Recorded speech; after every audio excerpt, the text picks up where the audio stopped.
Hey, I think Apple is entering the post-iPhone era the same way Microsoft entered the post-Windows era just a couple of years ago. It is not to say that the iPhone is going away anytime soon, but rather to say that just like Microsoft kind of moved past Windows and found alternative revenue sources, Apple will have to do the same with the iPhone. So in the 43rd episode of the Story Behind series, let's take a closer look at this huge upcoming shift.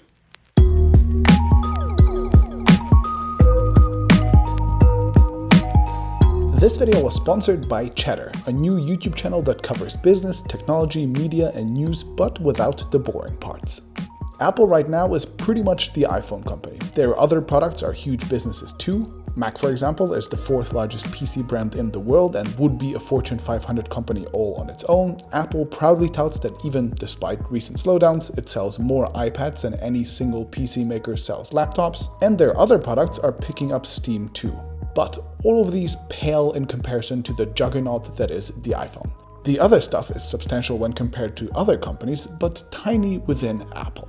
And while having the world's most valuable product is awesome, the lack of any sort of real diversification means that once sales of that product start slowing, it can cause problems for the company. And that's exactly what happened the last quarter.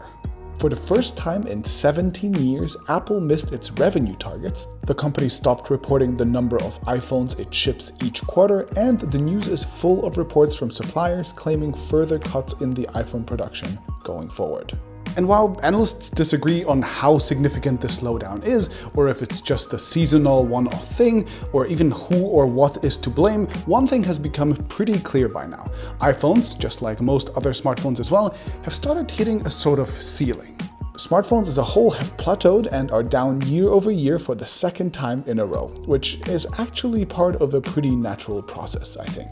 This graph represents the life cycle of every product. Eventually, each will reach a saturation point where most people who want one will already have one. And it seems like globally, smartphones have just reached that point. Unless sales in developing markets manage to outperform the slowdowns in the West and in China, or unless huge new generational leaps like 5G or foldable phones manage to spur a massive new upgrade cycle, it appears that we are currently at peak smartphone, and what comes next will be the post-smartphone and by extension the post-iPhone era. A scary place to be for a company that relies so much on the iPhone. But taking a closer look at Microsoft might give them some hope. Because the peak in iPhones and smartphones reminds me so much of the peak in Windows and PCs. That peak wasn't anywhere near as big as that of the iPhone, but it was very similar. Microsoft, just like Apple, was at some point built nearly entirely around one core product: Windows. It was untouchable within Microsoft, and while it lasted, Windows propelled the company to the top of the tech world. But as it became clearer and clearer that Windows alone wouldn't be the future, Microsoft started diversifying its business. Office was spun off and eventually became a first-class citizen, not only on Mac but also on iPads, Android, and the web. Azure and cloud services became the fastest growing part of the business, embracing not just Windows but Linux servers as well. Microsoft ventured into consumer hardware with Xbox and Surface. It became a major game publisher. It built a whole enterprise software suite and much more. The company isn't reporting numbers very clearly, but we know for sure that today, Windows only makes up a fraction of Microsoft's revenues. Windows didn't go away. It's still actively used by over 1 billion people around the world, but Microsoft not only realized that it's past its peak, it managed to bring out other products to balance out the slowdowns. And looking at their earnings, as well as their stock price in recent years, it's clearly worked out for them. I would argue that this is pretty much the exact same challenge that Apple is facing now as well, moving into the post-iPhone era and trying to find some alternative revenue sources.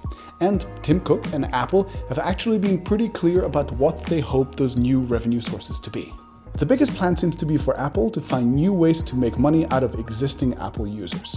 They want to sell them more and more accessories like the Apple Watch and AirPods, and most importantly, they want to make money out of software and services like the App Store, Apple Pay, Apple Music, iCloud, and so on. And Apple has even been teasing a Netflix-like video streaming service as well. Apple wants to become an internet services company. Other than that, they are also planning to revive the iPad by slowly turning it into a substitute for laptops. In fact, all three platform makers are getting ready for a new type of device to replace traditional laptops for the average consumer. Google is betting on Chromebooks, Microsoft is making more slimmed down versions of Windows that run on mobile chips, and Apple is making the iPad behave more like a laptop. It's unclear if consumers really want to replace their laptops for something new, or which of the three the majority of users will choose, but Apple definitely has plans to push the iPad hard. Those are the obvious, publicly stated growth plans, but let's also not forget that Apple could just show up with some completely new product as well. After all, they are the most secretive tech giant we know of, so just like they launched the iPhone and the iPad seemingly out of nowhere, it's entirely possible that they will one day just surprise us with a new product like AR glasses, for example. I wouldn't be surprised given how much Tim Cook loves to talk about AR, but we'll have to wait and see. Okay, second question. Can Apple grow these new businesses fast enough to offset the potential declines of the iPhone? And honestly, I think it's a little too early to say. Services seem to be growing pretty fast for Apple. They alone make around $10 billion a quarter, which, just for comparison, is about a third of what Microsoft makes altogether. Accessories are doing pretty great too. They are already making more money than the iPod ever made and are expected to overtake both the iPad and the Mac in revenue soon. The new iPad Pros had a fairly good last quarter, which could mean that after a long period of struggle, Apple's strategy is working and some people are slowly adopting iPads as their main computers. But still, all of these appear tiny in comparison to the iPhone, and accessories and services are both heavily tied to the iPhone's performance, so slowing iPhone sales could theoretically cap those businesses too. I also wonder if Tim Cook, whose expertise and brilliance is in supply chain management and operations, stuff that hardware businesses really need, if he is the right person to run an internet and software services company. I mean, those two things require completely different sets of skills. Microsoft had to undergo long, painful years of transition, and I'd argue that they only really managed to move past Windows once they actually replaced both their CEO and the guy who ran Windows. People like to assume that tech companies who are really good at building one thing can just magically overnight become really good at building something completely different, but history actually suggests that that is not at all the case. It took Microsoft years of quality assurance problems and big overstocking issues until they became a competent hardware maker with Surface. Google went through dozens of failed devices, their super expensive failure that was the Motorola acquisition, and years of quality assurance issues until this year their Google Home and Pixel hardware started to become, moderately successful. And Samsung too has been trying and failing to build a successful software business since forever. Big changes are difficult for even the most successful companies, so I would expect Apple's adoption of internet services to be a long and difficult process filled with changes in their senior management team as well. Either way, I would actually also expect this new embrace of internet services to impact Apple's values and impact how Apple thinks as a company. Just think of privacy, for example, apparently Apple's favorite topic. As their income is currently mostly from selling hardware, it makes sense that they talk about privacy all the time. They are not in the business for selling ads after all. But as they become more and more of an internet services company, can they afford to continue to respect your privacy on the same level? I mean, Google Maps and Google Assistant wipe the floor with Apple Maps and Siri in large part because Google is more than happy to capture and use all your data whenever it can. Netflix also doesn't shy away from analyzing what everyone watches because it lets them make smart decisions about what shows to produce and how to market shows effectively.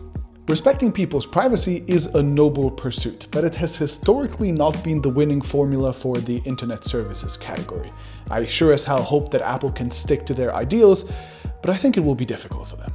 Another big change is that in the past, Apple has tried to avoid relying on third parties as much as possible, but internet service companies like Google or Netflix, they tend to be cross-platform for a reason. Users expect their movies, music, or cloud files, or whatever other service to work from any device. And we can see Apple slowly making this shift too. Early signs included Apple Music embracing Android first and then coming to Alexa, and we have recently also heard news of iTunes coming to Samsung TVs, AirPlay and HomeKit coming to multiple other TV platforms, and so on. Apple has brought some of their apps and services to other platforms in the past before, but this new services push will mean that they'll have to be a lot more cross-platform and a lot more cooperative in the future. which, if you think about it, changes the whole Apple business model. Because in the past, if you wanted access to Apple services, you needed to buy the Apple TV or the HomePod. But now you can just buy a Samsung TV, an Alexa, or whatever the hell you want, and you can still get access. In other words, there are big changes on the horizon for Apple, and seeing how Apple will manage this shift will be fascinating. Every company has to face their hero product hitting a ceiling at some point. Some, like Microsoft, manage to find replacements before it's too late, and others, like Blockbuster or Kodak, become unable to deal with the technological change. In fact, Cheddar made a great analysis of Kodak's failure to adapt, so if you like these sort of company history videos, I recommend watching theirs. Links are in the description below, which will let them know that I sent you, and if you like the video, consider subscribing to them. Thanks to Cheddar for supporting my channel, and I'll see you in the next video.